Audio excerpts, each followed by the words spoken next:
Hello दोस्तों, प्रतिमा GS academy पे आप सभी का स्वागत है। दोस्तों, संविधान के नीति के निर्देशक तत्व तक हमने कंप्लीट करवा दिया है। अब आज हम मौलिक कर्तव्य के बारे में चर्चा करेंगे। मौलिक कर्तव्य हमारे भारतीय संविधान में शुरुआती दौर में नहीं था, लेकिन जब समय बीतता गया और एक समय ऐसा आया कि जब महसूस किया गया कि मौलिक अधिकार अगर नागरिकों को प्राप्त है तो उनके कर्तव्यों को भी उन्हें बताया जाना चाहिए। ऐसा स्वर्ण सिंह समिति ने सिफारिश की। स्वर्ण सिंह समिति के सिफारिश पर 42वां संविधान संशोधन अधिनियम 1976 के तहत इसे भारतीय संविधान में शामिल कर लिया गया। तो साथियों, मूल संविधान में नहीं था। 42वां संविधान संशोधन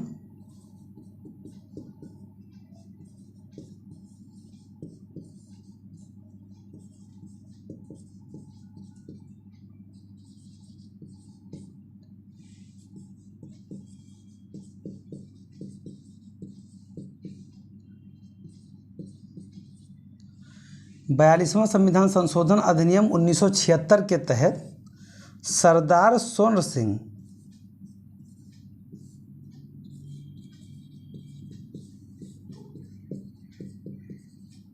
सिंह के सिफारिश पर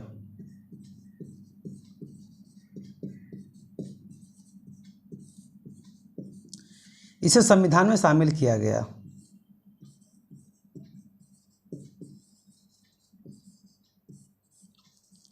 संविधान में शामिल किया गया।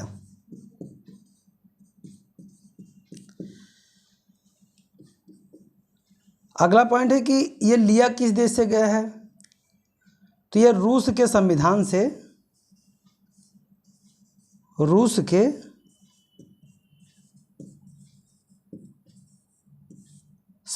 से लिया गया है।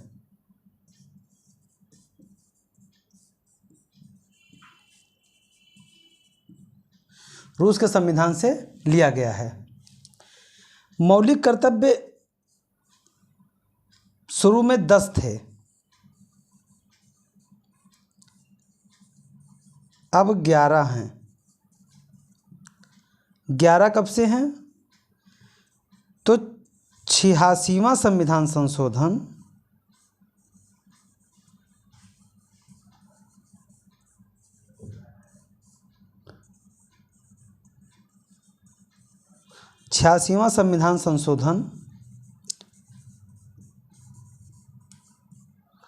अधिनियम 2002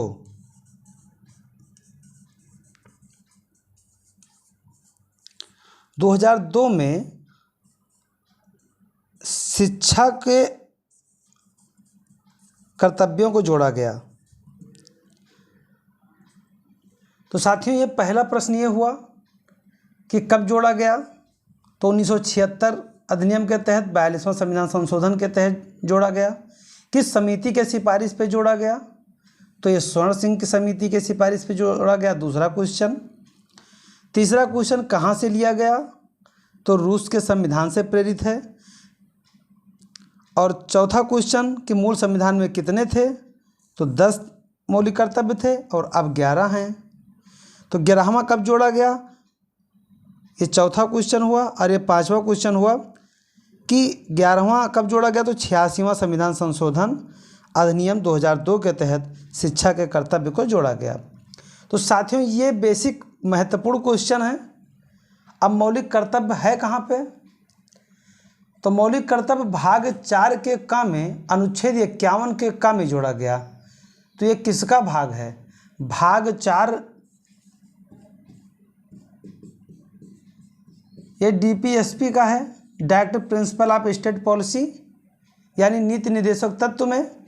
उसी के क्लास में भाग 4 में एक क्लास का जोड़ा गया और उसी के अंतर्गत अनुच्छेद 51 में भी का जोड़ करके मौलिक कर्तव्य को बता दिया गया। तो 11 मौलिक कर्तव्य हैं और पहला है, मौलिक कर्तव्य पहला है, संविधान का पालन करें और उनके आदर्शों, संस्थाओं, राष्ट्रध्वज और राष्ट्रगान का आदर करें। दूसरा है, स्वतंत्रता के लिए हमारे राष्ट्रीय आंदोलन को प्रेरित करने वाले उच्च आदर्शों को हृदय में संजोए रखें और उनका पालन करें। दोस्तों, जब संविधान का निर्माण हो रहा था तो जितने महत्वपूर्ण बातें थीं, चाहे वो राष्ट्रध्वज को लेकर के हो, राष्ट्रगान को लेकर के हो, इन सभी का सम्मान देना मौलिक कर्तव्य में बताया गया। कहा गया कि अगर मौलिक अधिकार व्यक्तिगत रूप से आपको गारंटी देता है कि आपके अधिकारों का हनन नहीं होगा, तो हमारा और आपका एक कर्तव्य भी है कि हम देश के प्रति ईमानदार रहें और देश के लिए जो भी संस्थाएं हैं, उच्च आदर्श हैं। जैसे कि स्वतंत्रता आंदोलन के समय हमारे कई ऐसे योद्धा थे जिन्हें वीरगति प्राप्त हुआ, जिन्होंने हमें आज़ादी दिलाने के लिए अपने प्राणों की आहुति दे दी। तो उनके उच्च आदर्शों को भी हम हृदय में संजोए रखें। यह हमारा कर्तव्य है कि हम उन्हें सम्मान दें। यह हमारा कर्तव्य है कि हम अपने राष्ट्रध्वज का सम्मान करें। यह हमारा कर्तव्य है कि हम अपने राष्ट्रगान का, अपने राष्ट्रगीत का और अन्य ऐसी संस्थाएं जिससे हमें कोई प्रेरणा मिलती हो और हमारे देश के लिए आवश्यक है, उसका हम सम्मान करें। नंबर 3 है, भारत की संप्रभुता, एकता, अखंडता की रक्षा करें और उसे अक्षुण्ण रखें। नंबर 4 है, देश की रक्षा करें और आह्वान किए जाने पर राष्ट्र की सेवा करें। साथियों, कोई भी नियम या विनियम बनाया जाता है तो उसमें यह ध्यान रखा जाता है कि क्या इससे हमारी जो नेशनल बिल्डिंग प्रोसेस है, हमारा जो राष्ट्रीय विनिर्माण, एकता, इसको बचाए रखने का जो एक प्रक्रिया है वो कहीं बाधित तो नहीं होगा, हमारी राष्ट्रीय एकता कहीं खंडित तो नहीं हो जाएगी। तो इन सभी चीज़ों का ध्यान में रख करके कोई कार्य किया जाता है। तो यह हमारा आपका भी कर्तव्य बनता है, हर भारतीय का, हर नागरिक का ये कर्तव्य है कि वो अपने देश की अखंडता को बचा के रखे और ज़रूरत पड़ने पर अगर राष्ट्र ऐसा आह्वान करता है कि हमें उसकी सेवा में जाना चाहिए, तो हम लोगों को राष्ट्र की सेवा भी करने के लिए तैयार रहना चाहिए। यह हमारा कर्तव्य है। नंबर 5, भारत के सभी लोगों में समरसत्ता, समानता, भ्रातृत्व की भावना का निर्माण कर धर्म, भाषा और प्रदेश या वर्ग आधारित सभी भेदभाव से परे हो ऐसी प्रथाओं का त्याग करें। साथियों, अगर कोई भी नियम या कोई भी कानून या कोई भी संप्रदाय या कोई भी समाज जो महिलाओं की इज्जत न करता हो या अपने से छोटे तबके का ऐसा भाव दिखाता हो कि आप निम्न हैं, हम उच्च हैं, अगर ऐसी कोई भी प्रथाएं चल रही हैं तो उन्हें त्याग देना चाहिए। ये हम आप लोग मिल करके अपने कर्तव्यों का निर्वहन करते हुए ऐसा करें। और 5 में यही बात बताई गई है, मौलिक कर्तव्य के 5 में यही बात बताई गई है। अगला है नंबर 6, हमारी संस्कृति की गौरवशाली परंपरा का महत्व समझें और उसका परिरक्षण करें। यानी जो हमारी परंपरा है, जैसे कोई मेला हो, उत्सव हो या और जैसी कई परंपराएं हमारी हैं, हम उसका महत्व समझें और उसका परीक्षण कर उसको सम्मानित करें, सम्मान दें। अगला है प्राकृतिक पर्यावरण को, जिसके अंतर्गत वन, झील, नदी, वन्यजीव, इन सभी लोगों पर दया दिखाएं। अगर नदी समाप्त हो जाती है तो पर्यावरण पे बहुत नुकसान होगा। वहाँ के आसपास जीव नहीं रहना पसंद करेंगे,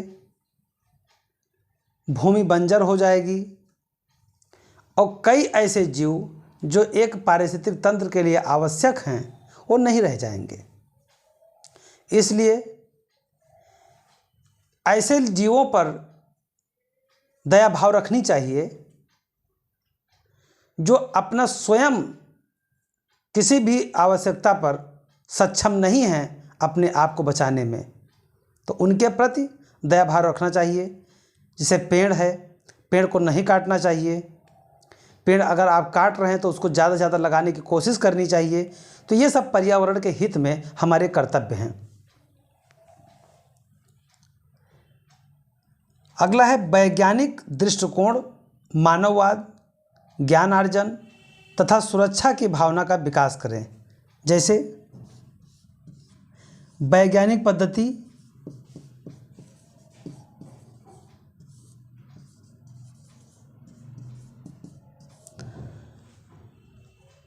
या ज्ञान के साधन,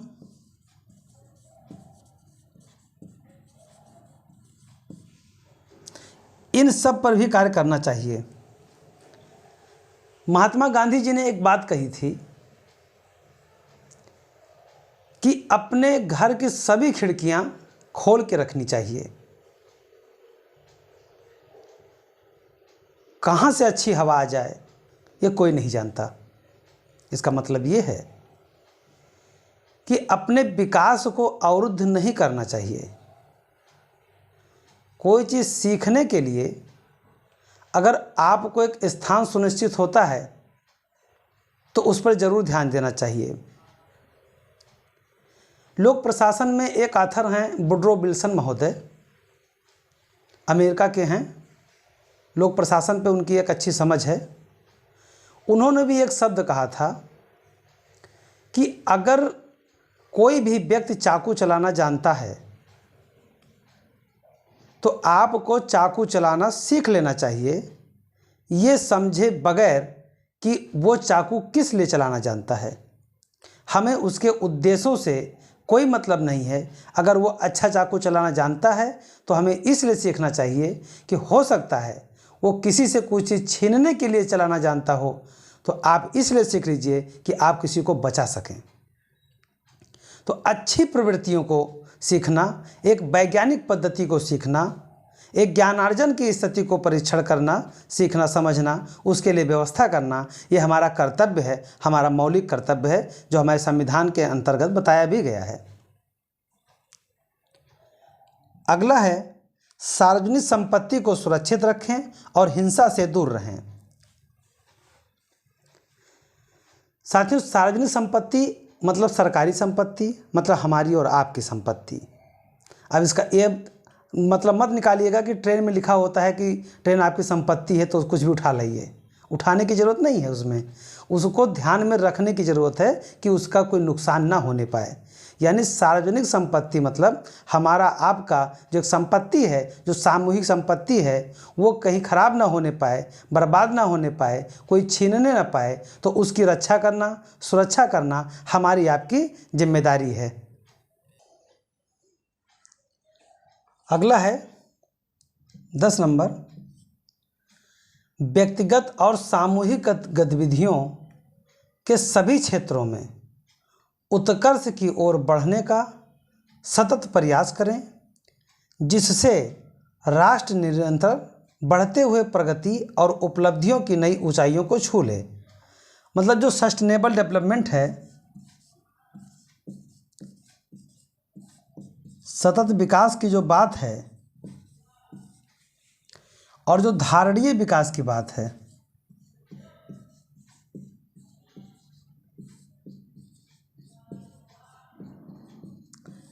इसको ध्यान में रख करके आप निरंतर आगे बढ़ते रहें।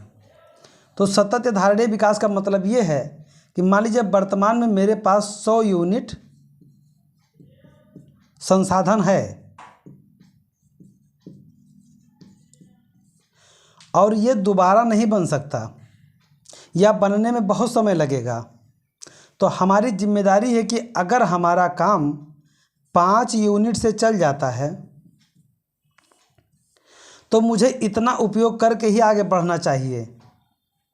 बाकी 95 यूनिट ये मान लेना चाहिए ये आने वाली पीढ़ी का है, हमारा नहीं है।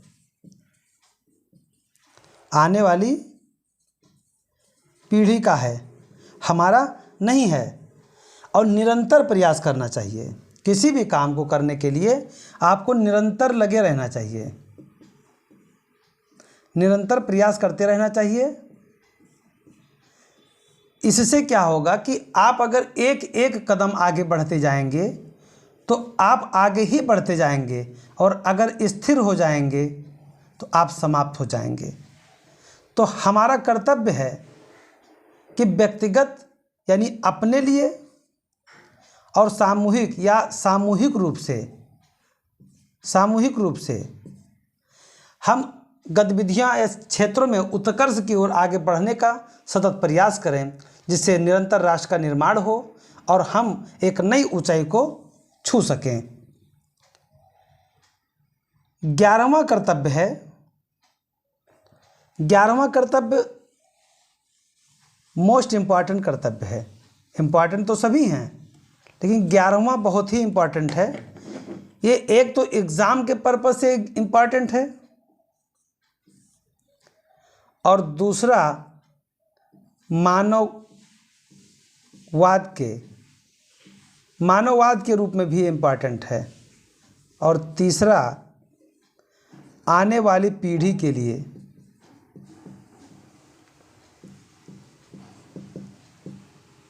लिए भी उतना ही महत्वपूर्ण है। ऐसा क्यों है? ऐसा इसलिए है कि ये जब मौलिक कर्तव्य जोड़ा गया तब नहीं था।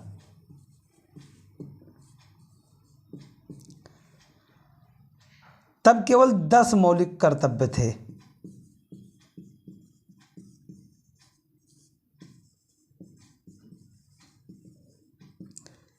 छियासीवां संविधान संशोधन, 86वां संविधान संशोधन हुआ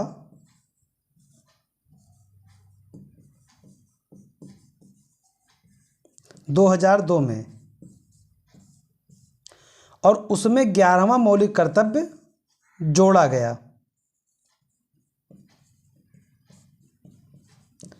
और इसमें कहा गया कि 6 से 14 वर्ष तक की उम्र के अपने बच्चों को शिक्षा का अवसर उपलब्ध कराना। इसमें किसको कहा गया है? अपने बच्चों का एक शब्द आया है, अपने बच्चों को। मतलब अपने मतलब इसका मतलब हुआ कि ये शब्द कह रहा है बच्चों के माता पिता को, यानी बच्चों के माता पिता का यह कर्तव्य है, बच्चों के माता पिता का यह कर्तव्य है कि अपने 6 से 14 साल के बच्चों को स्कूल भेजें, उनसे काम न लें, उन्हें कमाने के लिए ना भेजें। और ये सारे कर्तव्य हमारे भारत के नागरिकों के लिए है।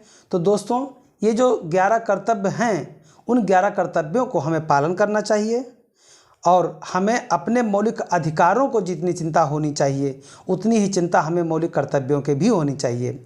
कहा गया है कि जब तक आपको अपना कर्तव्य निभाना नहीं आता, आप अपने अधिकार पाने के लिए सक्षम नहीं माने जाएंगे। और ये अधिकार भी नहीं सही है कि हम कार्य से तो मुकर जाएं और अधिकार पे लड़े रहें, तो ये सही नहीं होगा। इसलिए हमारा आपका कर्तव्य है कि अपने मौलिक कर्तव्यों को लागू करें और उसे हम मानें। आज यहीं पे क्लास में अपना समाप्त करता हूं, और फिर कल परसों नरसों यानी कि बृहस्पतिवार, शुक्रवार, शनिवार, रविवार इतिहास आएगा। आप लोगों का समर्थन चाहिए। जय हिंद, जय भारत, धन्यवाद।